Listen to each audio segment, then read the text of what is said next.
Okay, my name is Penny Goad, and I am doing an interview on August 11th of 2013, and I'm speaking with Zack. Okay, and on the incident that you was talking to me about, can you recall about what year that was?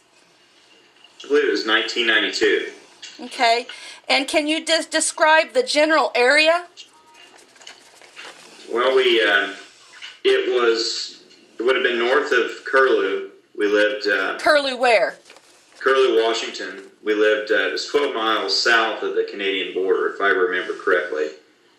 And we were within 5 miles from a job corps, and I'm sure it's still around. And there was a highway in between, that we lived off of, in between Curlew and Sasquatch, Washington. I believe that ran north or northwest from Curlew, the highway. But it was right off of that very highway. Okay, was it a very populated spot? I mean, or was it a really secluded area? How far was you from the nearest building or person, would you say? The nearest home would have been quarter mile or... Okay. Okay, can you go ahead and tell me your story? Yeah. And the area is heavily wood. I mean, it's dense, wooded. It's mountainous. There are all mountains around. And in fact, one of the mountains this happened next to was Graphite Mountain. I still remember that name. Me and friends of ours used to hike there, and we were pretty familiar with the area. I had only lived up there, me and my mother and stepfather, for about a year and a half. But we did a lot outdoors. Anyway, a lot of old logging trails, things of that nature. But on one particular evening in the fall, I believe it would have been around Halloween or maybe, earlier October, mid-October, not sure precisely, but one evening in the fall, I had taken I had a Honda CR 125, dirt bike, and I had taken it to my friend Jason's house in the evening after school. We had hung out, messing around, and I had stayed longer than I should have. And my mom had called. Basically, I needed to get home. And I know it was well past 9 o'clock. And I think she was a little upset that I wasn't home yet. Really, I think it was more like around 10, maybe a few minutes after. And anyway, I needed to get home. I fired up my dirt bike and realized, we realized my headlight was out. We took the best flashlight we could find, and a really long flashlight, kind of like a mag light, but not. And anyway, we taped it up to my handlebars, and so I'd have at least some form of light. And that may have been one of the reasons later, I really couldn't see that well. But between Patrick's house and my house, I think it would have been about 5 miles or so, and it's straight up, uphill from we live downhill from Patrick, off of this highway, and it's a curvy highway. And making my way home, I'd say right in between my house and Patrick's house would have been, 2 miles away from home, or 2.5, maybe 3. I'm not for sure, but directly in front of me, I saw what appeared to be just a very, very dark silhouette dart across the road quickly. Like I said, I had no headlight. Visibility was low as far as the best I could recall, or what seemed to be at the time. Moonlight and all that was just low visibility. Something had darted across the road, and I was pretty familiar with that section of the highway. We had walked that section before, and used to throw snowballs at semis and stuff like that. And I knew the embankment, and whatever it was that had darted across the road jumped off the embankment and it appeared to me as just an upright something, tall, and more or less just a dark silhouette. That's all I could see was a big silhouette. And that embankment was about 10 foot tall, I would say, and just started right off that embankment and out of my immediate view. And as I came by that location, I remember turning, and whatever it was on the road now, that dark silhouette, and running in my vicinity, running at me, and quick enough that I was alarmed. It scared me, and I remember being just being scared. It was fast enough that at one point I had knelt down low to my gas tank, almost as though in my mind I thought whatever it was stood a chance of catching me, and I just gave it gas, and it scared me for a moment as I turned behind and saw this, what I thought was coming at me. I started to get a wobble in the front end, and I straightened it out, and just gave it gas, and turned back, and I started to break away, and that was it. That was it. How fast would you say you was going?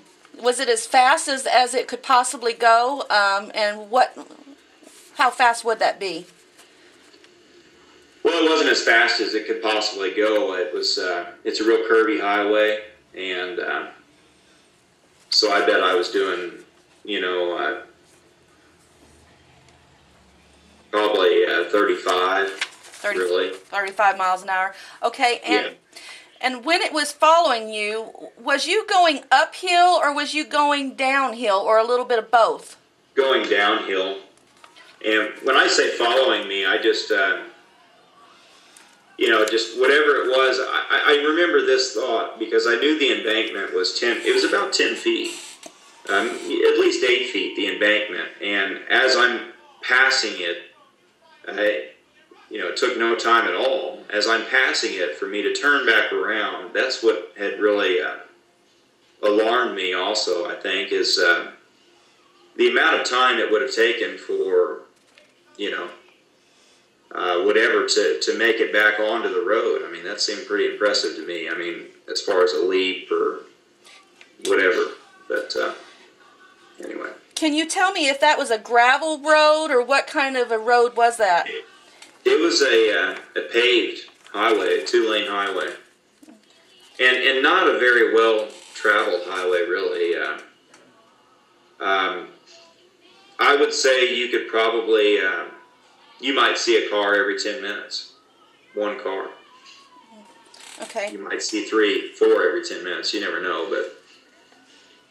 Okay. And especially at that time of night. Right. And what time of night did you say that was? I think it was a few minutes past 10, maybe 10 after 10. And I remember my mother,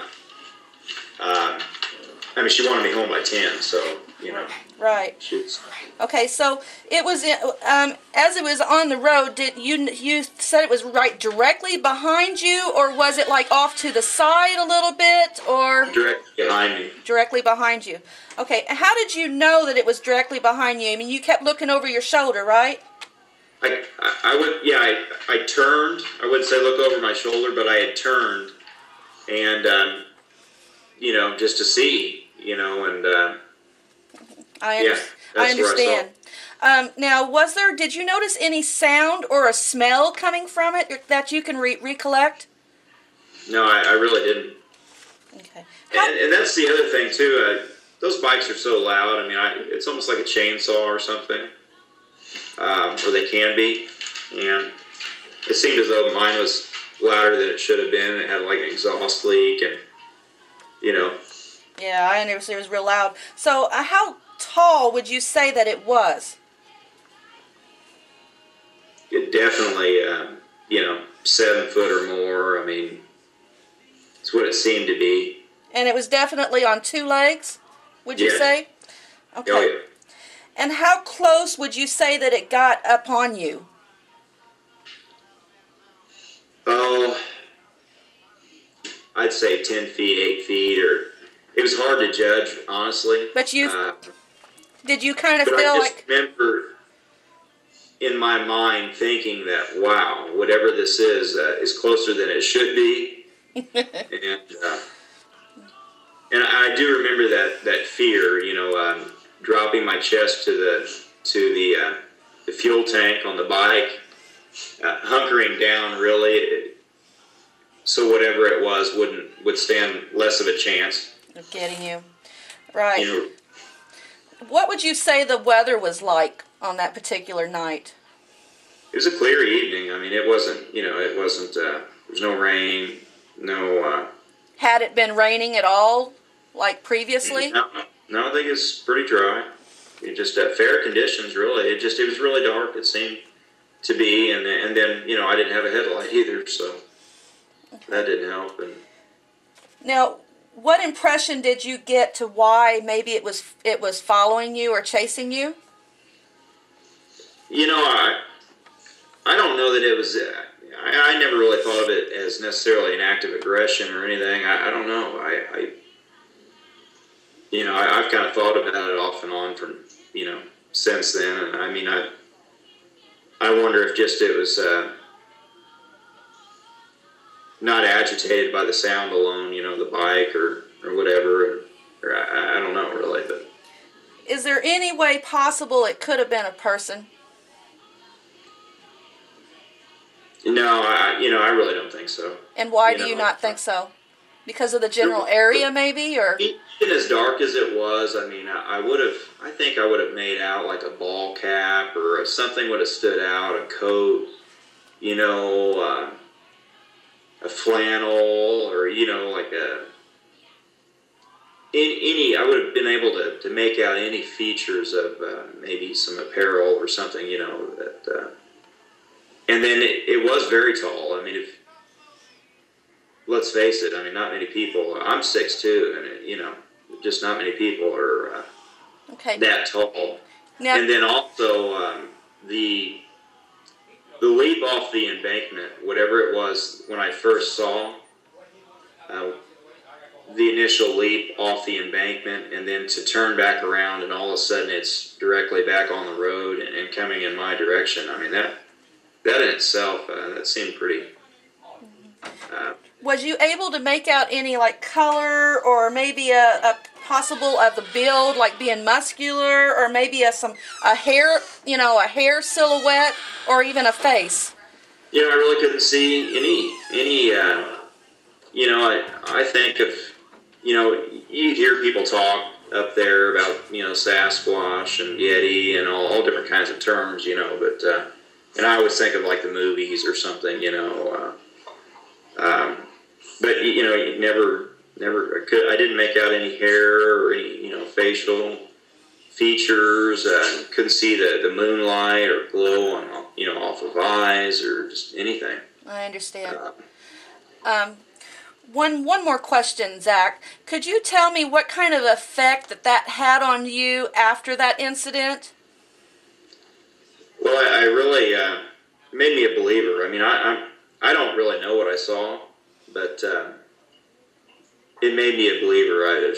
I'm definitely more open-minded to a lot of things, and I didn't ride my bike at night anymore. I really didn't. I've